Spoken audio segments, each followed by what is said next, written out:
Hello, I'm Renée Fleming. Welcome to Music and Mind Live. This week, we look at music and treatment for the most common cause of dementia for older adults, Alzheimer's disease. Approximately 5.7 million people in the US currently have it, and the numbers are expected to triple in the next 30 years. It's also estimated that 50 million people around the world have some form of dementia. Many have a family member or friend affected by this condition, and it's the only top 10 cause of death in the US with no known cure. We have a fantastic group of experts joining us this afternoon. Dr. Coryse St. Hillaire-Clarke oversees and directly manages the Sensory Motor Disorders of Aging program at the National Institute on Aging, which is part of the NIH. She represents the National Institute on Aging on several trans-NIH working groups, including the NIH Music and Health Working Group, charged with developing and implementing a research agenda to advance our understanding of music and health. Dr. Li-Huei Tsai is professor of neuroscience and director of the Picower Institute for Learning and Memory at MIT. She is also the lead investigator of MIT's Aging Brain Initiative. And in a continuation of a topic from last week's episode, we'll discuss her groundbreaking research on gamma wave treatments for Alzheimer's. Dr. Concetta Tomaino, Connie, is the executive director of the Institute for Music and Neurologic Function, which she co-founded with world-famous author and neurologist, Dr. Oliver Sacks. Dr. Tomaino is renowned for 4 decades of research and clinical applications of music and neurologic rehabilitation. And finally, we welcome a dedicated advocate for Alzheimer's research, singer-songwriter Chris Mann. He has topped the Billboard and iTunes charts and reached 37 million viewers with his 2012 performance on NBC's The Voice. He has spoken at the TEDx Talks with Dr. Rudy Tanzi, who's also been a guest on the show, about his family's connection to Alzheimer's disease and their song, Remember Me, written to raise money for Alzheimer's research. We've sung together too. He's fantastic, fantastic tenor. Before we begin, a reminder to submit questions in the comments section on my Facebook page. Welcome, Coryse, Li-Huei, Connie, and Chris. The National Institutes of Health is the largest funder of biomedical research in the world. Coryse, can you describe what the National Institute on Aging at the NIH does, the role it plays in researching Alzheimer's and other diseases of aging? Sure, happy to do so. So the National Institute on Aging is one of 27 institutes and centers at the National Institutes on Health. And we lead a broad scientific effort to understand the nature of aging and extend the healthy, active years of life in older adults. NI is also the primary federal agency supporting and conducting Alzheimer's disease research. And a number of our funded clinical trials are actually important to prevent, treat, or help minimize disease progression or severity. There's an increasing interest in and the support of non-pharmacological approaches to prevent or slow disease progression. And one example is music. Music is a non-pharmacological approach that we've seen a lot more interest in over the last few years. So the cost of the disease economically is expected to reach 1.1 trillion by 2050, which is staggering. Is there enough funding for the research? There is quite a lot of funding. In fact, Congress has, over the last 7 years now, I believe, has increased the appropriations to the National Institute on Aging, specifically for funding Alzheimer's disease research. And is it known why Alzheimer's disease disproportionately impacts women and communities of color? There's a lot of research investigating that at the moment, but I don't think there's anything that we could put our fingers on at the moment. And what are some recent research trends with Alzheimer's, especially with music? So show us some examples of what you're working on. Sure, I'll be happy to. So there's one study that we recently supported. It's now been completed, but it was a well-designed, rigorous study led by Dr. Julian Johnson at the University of California in San Francisco.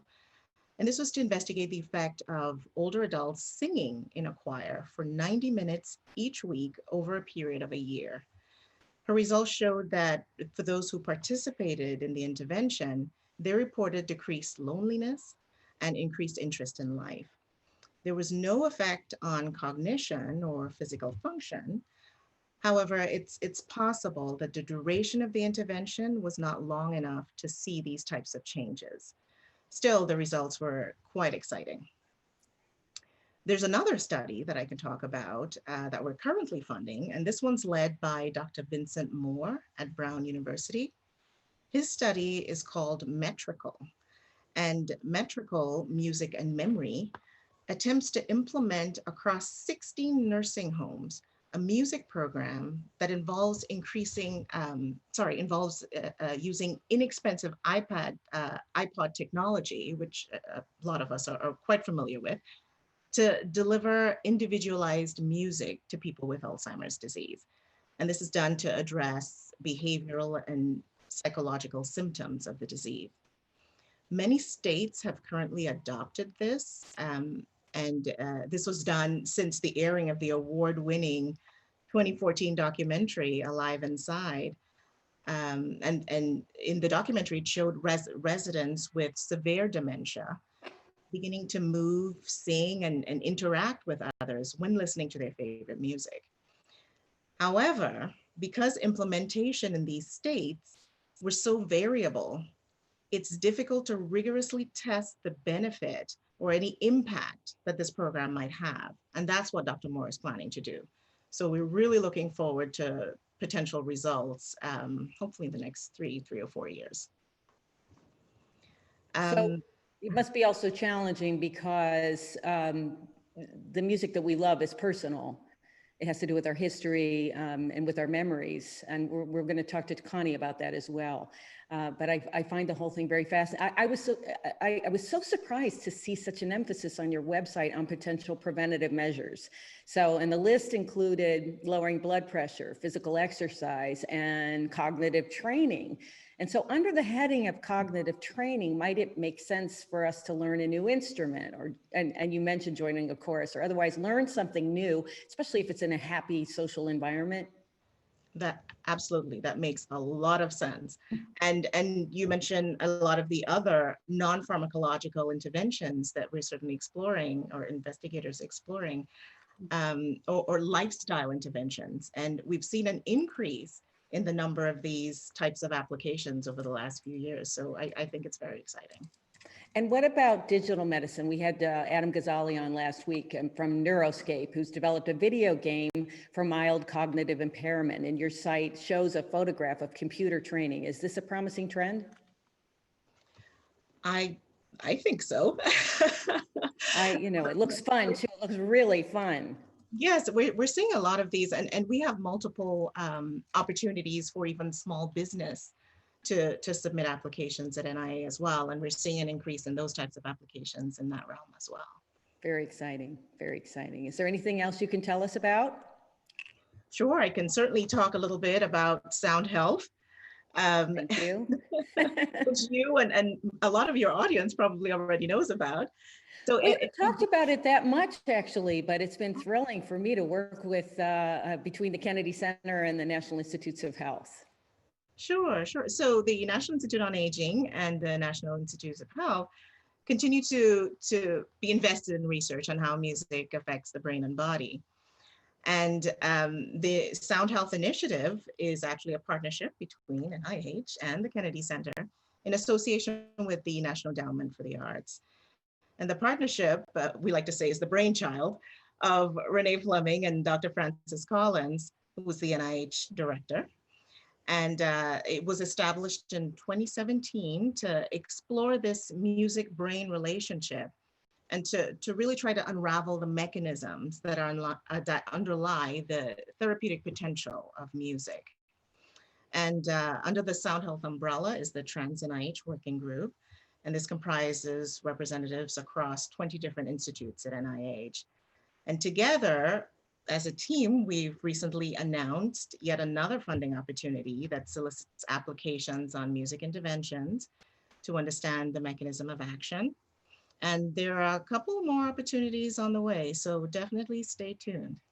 This is incredibly exciting. I mean, I can't imagine that it's very easy to get anything done in treatment if it doesn't go through the NIH at some point. Is that right?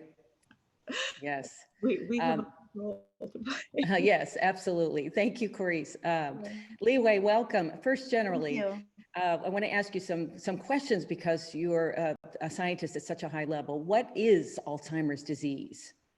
And can you give us sort of an overview on what scientists know about it now? So Alzheimer's disease is a pervasive brain disease, and it takes many years and decades to develop. From the first detection of something wrong in your brain, such as, the accumulation of this little amyloid peptide in the brain, to the manifestation of symptoms like forgetfulness and other memory problems, it takes at least 20 years. And then there are also other features of Alzheimer's, such as you may have heard of, like tau tangles and loss of connections between nerve cells, loss of brain nerve cells itself, and eventually patients lost not just what happened yesterday or what happened in the morning, but they eventually lost who they are. They lost memories of their loved ones, even their spouses, their children, their closest friends. So this is really a very tragic disease. But the problem right now is really that there is no good option for treatment. And in fact, there is no new intervention in the last 15 years. Everything that gone to clinical trial has all failed. Oh, that's tragic. How long has it been with us approximately? Do we know? I think that Alzheimer's dementia likely to exist in human history for, as long as there's human sapien. But I guess, there is really the term of Alzheimer's really only came up after the German physician Alois Alzheimer's documented his first patient in 1906. So on last week's episode, we spoke with Todd Mackover and Dr. Grace Leslie regarding gamma wave therapies. And so they're very excited about your work and inspired by your work. So first, just tell us what brain waves are and what a gamma wave is. Sure. So Renee, as you may know, that the nerve cells in the brain are electrically coupled into brain circuits and large-scale networks, much like a computer motherboard. And these networks are connected through a small structure known as the synapse. And brain rhythms are produced by the synchronous firing of these connected nerve cells in the networks. And this can be detected as brain waves when large number of nerve cells are involved. And rhythms or brain waves appear to be important for coordinating communications among brain cells and actually binding them together to perform a particular function. And my lab in recent years found that a particular frequency of brainwave known as the gamma wave is important in protecting the brain cells from developing Alzheimer's pathology and symptoms. I thought it was interesting that gamma waves are actually fast and they weren't discovered at first. Is that correct? Yeah, so the gamma wave, so the brain actually, any mammalian brain can produce many different classes of brain waves, which covers actually several order of magnitude in frequencies from the infast slow to the ultra fast. And the gamma waves ranging between 30 to 90 hertz is considered pretty fast, which means that a nerve cell fire at 30 to 90 cycles per second. So it's considered a pretty fast wave.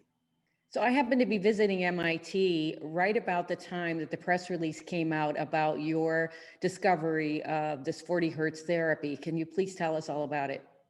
Yeah, so so like a lot of scientific discovery, this was really a surprise to us.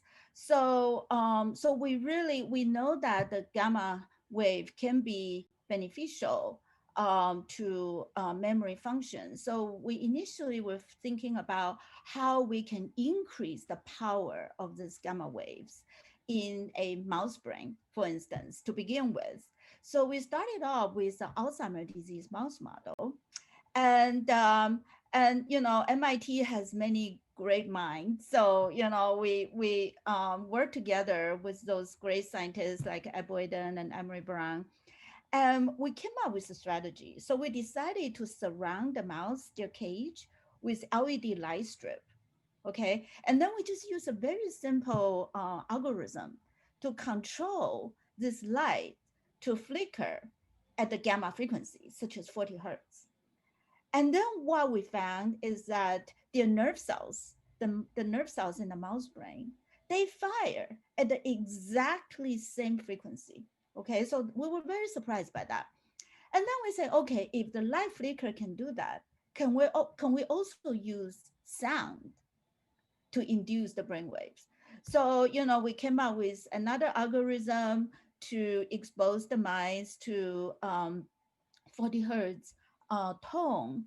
And we found that, again, we were able to see a huge increase in the power of gamma waves in these mice. And we found that if we combine the light and sound stimulation together, they produce just most amazing effects in this Alzheimer's mice. So what we found is that, many of these mice have a lot of this accumulation of this glunk, or, people call them amyloid or senile plaques. But with 1 hour a day, a week or two of exposure to this light and sound, this amyloid is significantly reduced. So I don't know if there is special equipment, because since this announcement came out, I noticed on YouTube there are lots of 40 hertz flashing lights and vibrations, sound vibrations. And should we all be spending an hour in front of these every day, or do you have to have special equipment? Yeah, so so we do this in a very particular way. Even the sound wave and the light wave is very particular. It's not like normally produced by those commercial equipment. And also, I should say that, this approach works in mice. That doesn't mean that human will respond exactly the same way. So, so what we are doing now is to bring this extremely non-invasive approach to human subjects. And, we came up with this large LED light panel, which is packed with hundreds of LED light. And then we program it to flash at 40 hertz. And also this is completed with a, high definition sound box, and we exposed human subjects to this setup. And I just want to say that we are just very, very, very pleased to see when we, recorded their brain waves in these subjects exposed to the light and sound, we found that the nerve cells responded robustly, especially when we use both light and sound concurrently. The nerve cells in the brain, not just in the part of the brain where they detect the light and sound, but actually we see this, increased power of gamma waves throughout the entire brain, from the back of the brain to the front of the brain, to the surface of the brain, to the deep part of the brain. Basically, the whole brain responded to this treatment. So we are very, very excited about this observation. So of course, now we are in the middle of bringing this to early stage Alzheimer's patients and see whether this also can have beneficial effects in humans. This is incredibly exciting because it's non-pharmaceutical, non-invasive, and it could be something that would easily transfer to a larger body of people through, I don't know, some sort of digital network. But I'm very excited by this. Thank you so much. I have another question for you, but I'm going to move on and maybe come back to it. So Connie, you've spent your career working closely with patients with Alzheimer's disease, and you worked with Dr. Oliver Sacks, who was not just a neuroscientist, but he wrote books that the general public have read. I loved his books when I was in school, and I just was curious, including Awakenings, the film that starred Robin Williams, who was sadly diagnosed with Lewy body dementia, the second cause of dementia after Alzheimer's disease. So how did you meet Dr. Sacks and begin your life's work? It's interesting because my first experience with music and memory was with people with end-stage dementia. And this was this was in 1978, 2 years before I met Oliver. And what was striking is that people who were non-responsive, agitated, seemingly unaware of their environment, responded the way people have described to familiar music. I was told at the time that these individuals had really no cognitive ability left, that they were severely impaired, and yet they were responding to music. So if you think that music is just vibration in the air, and their brain has to process that sound to make sense of it, there's levels of cognition that are happening in real time.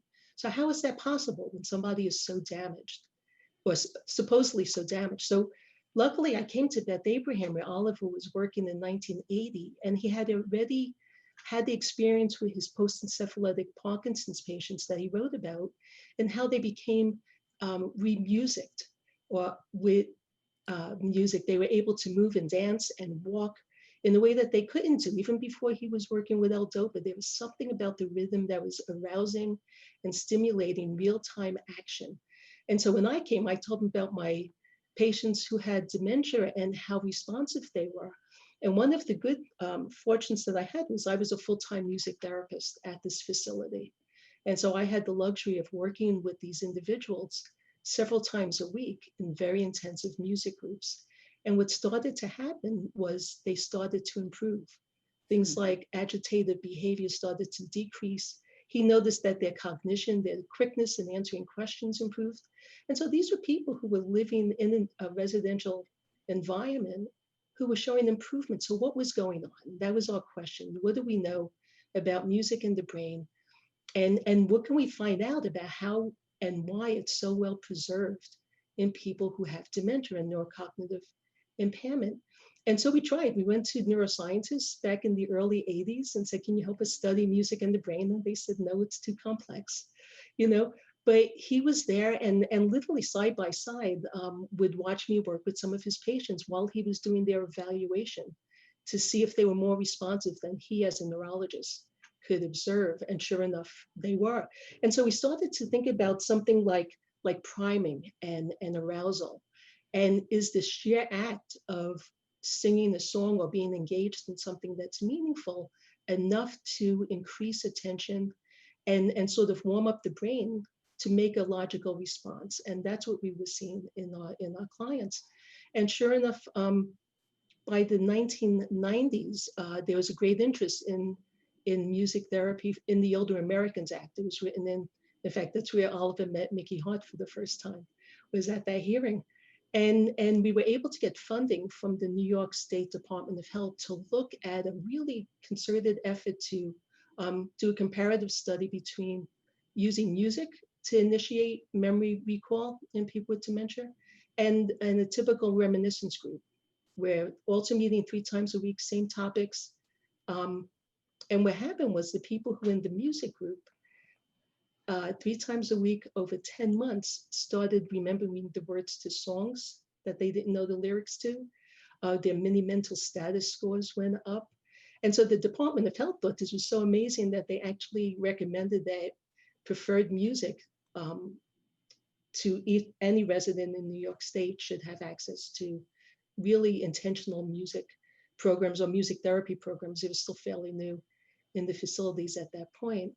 And so with the interest of the board of directors at our facility, they said, let's help them start an institute and see if we can get some funding. And the institute became sort of a bridge between the emerging neuroscience community and clinical music therapy, and sort of as a conduit of knowledge between the two, so we could advance those discussions. One of the things that I often hear is the importance of emotion and memory. And because the songs are meaningful, it's very helpful if it's something that they know that is connected to an event or to childhood or to, sometimes I've heard that it's sort of magical teen to early 20s years. Right. What you knew then is what you will remember later. Is that so? Is that still true, or what is the current thinking on those? It is still true. Now with all these playlists and different things, people aren't listening maybe to the same song over and over again for hours and hours, the way we did back then when we were listening to albums and one track over and over again. But regardless of that, it's what we find is that when we don't know what music to play for somebody, that the songs that they know that are indicative and representative of their life, of when they were developing, finding their sense of self, finding their connections to a social group, are all embedded in those songs. And it encapsulates so much, not just emotion, but connection to other people, connection to a time and place, something that really grounds. For somebody with Alzheimer's disease and dementia, being connected is one of the most essential human functions that we have, right? And if music and familiar music affords the capability of people being connected and being grounded in who they are and having that recognition memory, which is what we were studying. Is it just the recognition, and what turns that on? And sure enough, that's what it is. And Peter Janata did a study where he was looking at his college students to see if he could find where this personal connection to music lights up the brain. And I have a little picture of that.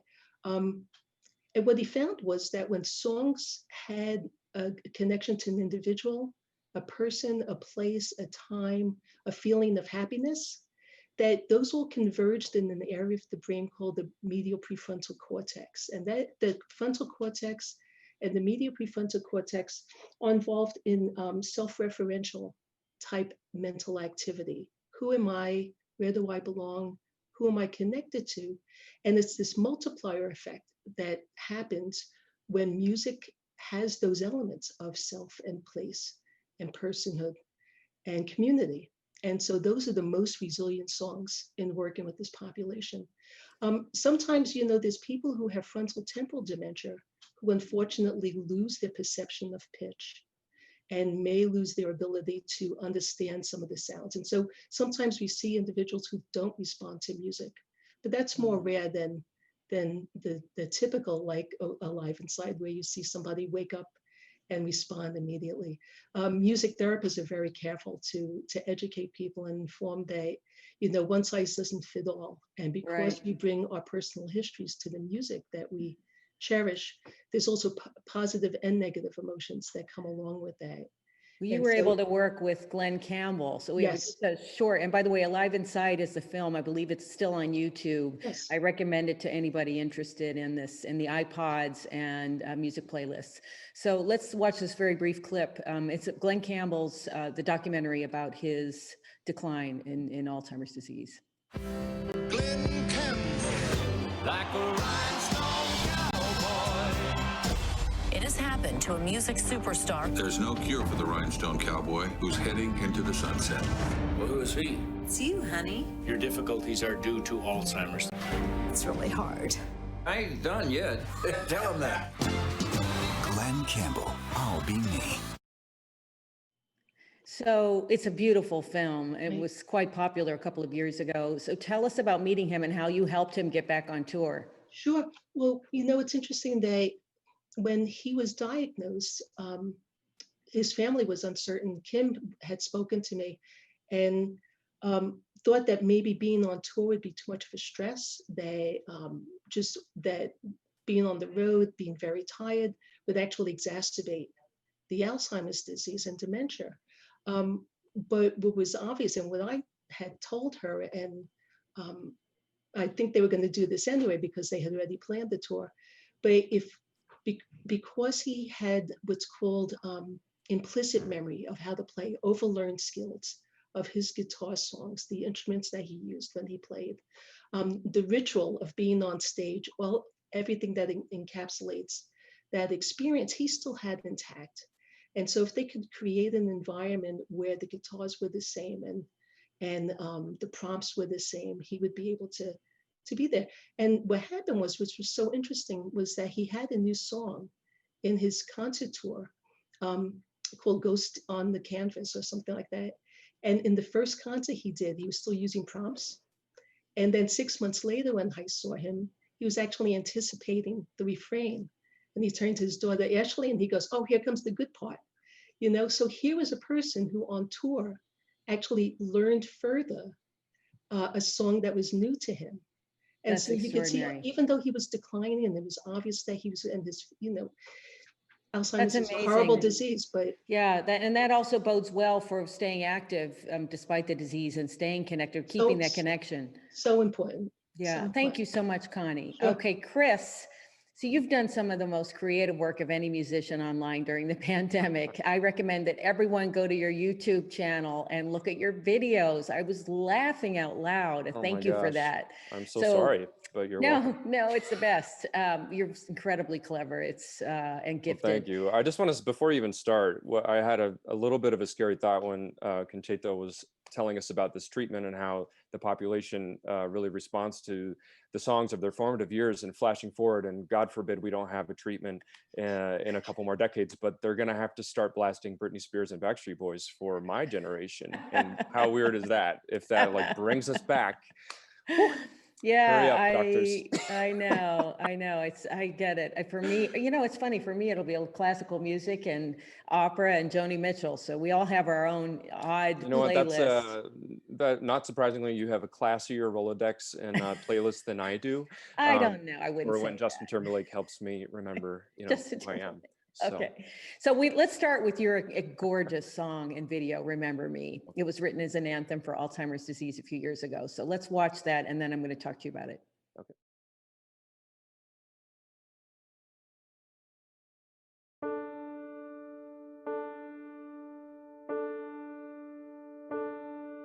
I need someone to hold on for me, to what I can't seem to hold on to.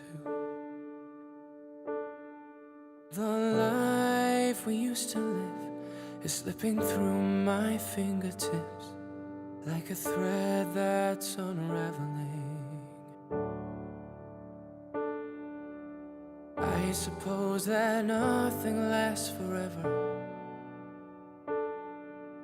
and everything is lost in its time. When I can't find the words that I'm trying to speak, when I don't know the face in the mirror I see, when I feel I'm forgotten and lost in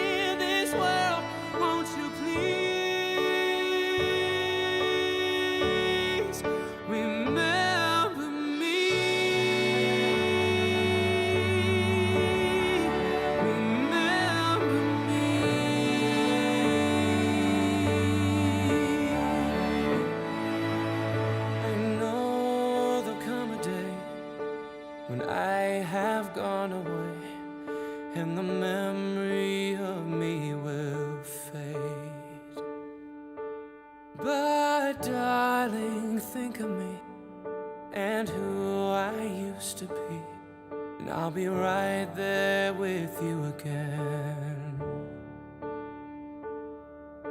I hope I'm one thing worth not forgetting. Tell me that you'll never let me go. When I can't find the words that I'm trying to speak, when I don't know the face in the mirror I see, when I feel I'm forgotten and lost in this world, won't you please remember me? Remember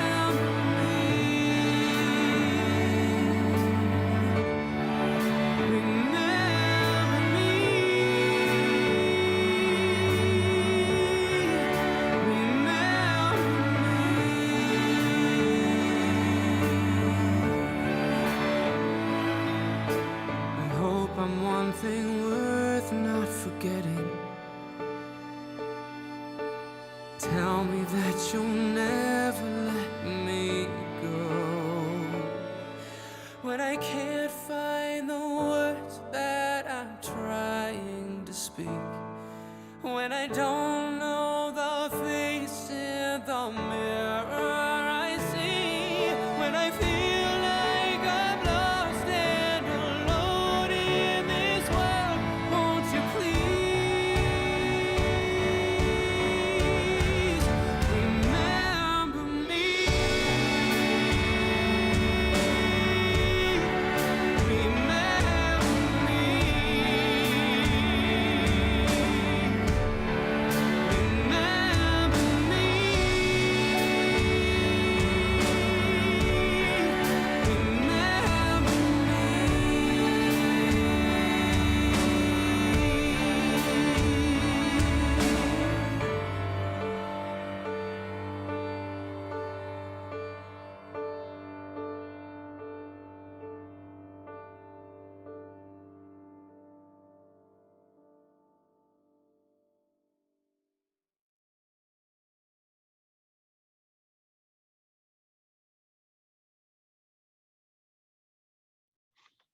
Thank you so much.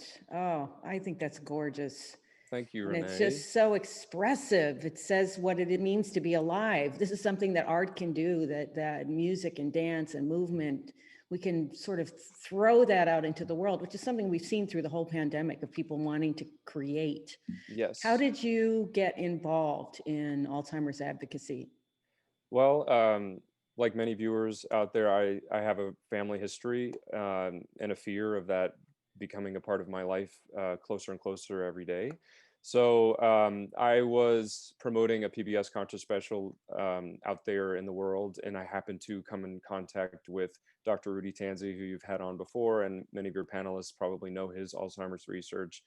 So I was listening to him talk about his research and literally cornered him at after his segment before mine started and said, I have to talk to you. I have this family history. So we ended up forging a friendship that included music. He loves music. So we decided, let's write a song together. My wife, Laura, and Rudy and I wrote this song. And so that we could raise money for Cure Alzheimer's Fund. It was a project with them. But the video came when I was playing Phantom and Phantom of the Opera. That incredible dancer is Christina Dueling. She was in the corps de ballet of our company. And we said, this is the thought. Who wants to participate? Everyone donated their time. And of course, everybody wanted to. We had makeup artists and wardrobe and dancers and lighting. And that's because we've all been affected by this disease in one way or another. But the thought of it creatively was that though this woman is stricken with this disease, she's still in there somewhere, and there is still a young, vibrant woman in this character, and she's fighting her way out. And so that's sort of what we were going for with this. But you know, I'm so impressed by your panelists and by all this incredible research that's going on. And sometimes you can feel helpless as sort of a common civilian. But if I can sing about it, or if we can create something to put out there and raise awareness, then fantastic. And this ended up having an enormous impact online when we released it. It's so moving. And so who directed it? Who was the choreographer? My wife Laura actually did a lot of the choreography, and Christina, of course, was kind of improvising quite a bit. We gave her some through line of what we were hoping to tell the story. Wow. And then we had the Phantom, if you can imagine my prosthetic face, that makeup artist whose mother had Alzheimer's, he was de-aging her, so to speak, throughout the video. So it was a really exciting thing to do, but I couldn't have predicted the reaction. It ended up being on CNN, it went viral on Facebook, and of course it's going to strike a chord, because this is a disease, like you said, that's by the end, I think the statistic earlier you were saying maybe 1 in 30 adults in America is going to have this. Like, it's so overwhelming. So and after that, I just became more and more involved. I met you sort of discussing this as well with Rudy, and you know, So are you still involved with Cure Alzheimer's Fund, with the fund? I am. I just did a benefit for them here in Los Angeles before quarantine happened. So I always want to lend my voice to an amazing cause whenever I have the opportunity, and Alzheimer's research and advocacy is definitely one that I'm happy to do that for. Well, thank you. That's kind of what I'm doing, in the sense that I want to help provide a platform for these brilliant scientists. And yeah, and thanks. I'm learning so much. Yes, and and really, the more people know about this, the more support there is, because then they pressure their politicians and help raise money. So we have a few questions from our guests today. So Pamela wants to know about the role of genetics in Alzheimer's. Is it primarily genetic? Do we even know? Feel free, any of you, to answer that question. Yeah, so I can give it a shot first.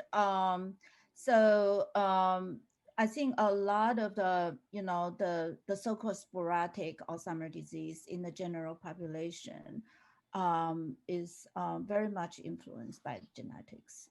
Everyone carry different version of our DNA, and there has been lots of large-scale genetic studies performed and identify, the version of DNA of a particular gene that can, increase one's chances of developing Alzheimer's disease. And so far, in the human genome, there are hundreds and thousands of such genes identified. In the end, it's going to be, how many of this kind of so-called risk genes one carry, then it would determine the likelihood of one's risk of developing Alzheimer's. But of course, there are also other factors that can influence, such as lifestyle, education, diet, active, sort of functional activity. So all of that can influence, but I think the genes really play a big role. Coryse, I think the NA is looking at diet, but there's nothing conclusive yet, right? But it's correct, nothing conclusive yet. And I just wanted to speak a little bit more with regard to genetics. That's an actively ongoing area. I believe about a decade ago, there were about 4 genes that were associated with Alzheimer's disease. Now it's over 25. So, they continue to investigate this area, and we're continuing to see more associations. So Diana in Baton Rouge asked if there's evidence that a particular kind of music is more effective in engaging those with Alzheimer's, or is it really just a question of the patient's favorite music? We kind of touched on that, but is there any other thought?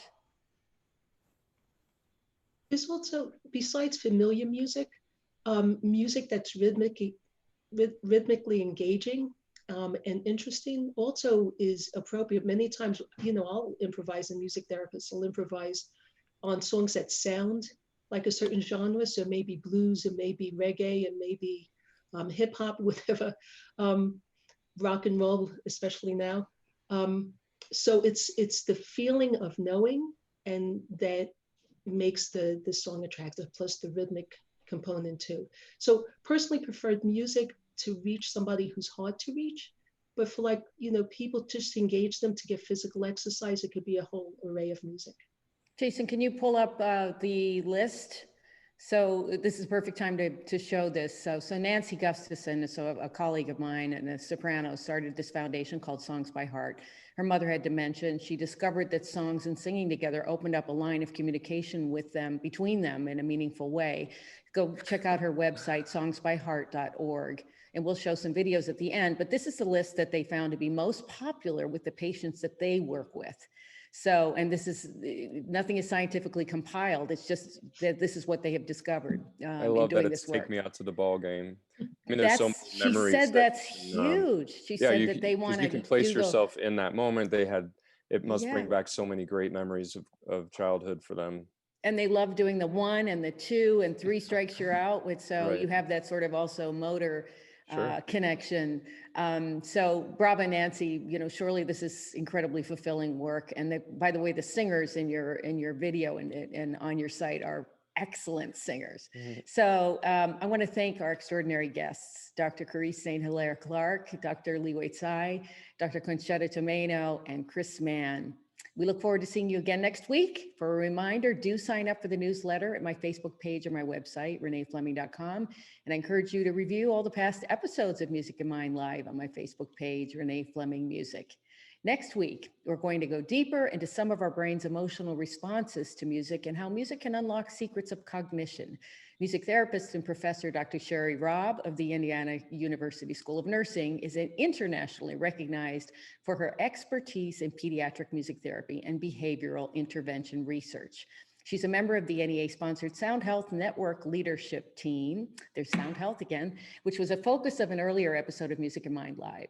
And next week, she'll be discussing the impact of music therapy on stress and anxiety. Not at all relevant to 2020, is it?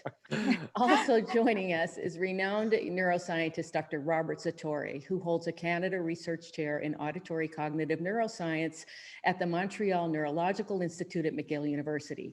He's the recipient of numerous prizes in research, including just this week, the esteemed Carvalho Heineken Prize in Cognitive Science in Amsterdam.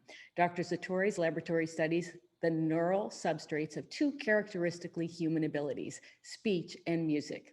He's perhaps best known for discovering how the brain's reward system results in musical pleasure, which he will discuss next week. So join us on Tuesday, October 5th at 5 p.m. Eastern. We're going to leave you with a few short videos from the Songs by Heart Foundation, which brings professional singers to over 40 memory care communities across the U.S. Thank you so much. Turn up those, turn down those, never hang out on the road. Has anybody seen my hand? Every moment of the year, I love Paris. Why do I love Paris? Because my love is here.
beautiful, Jenny.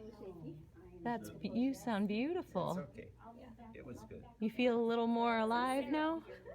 Hello. A little. We'll take it.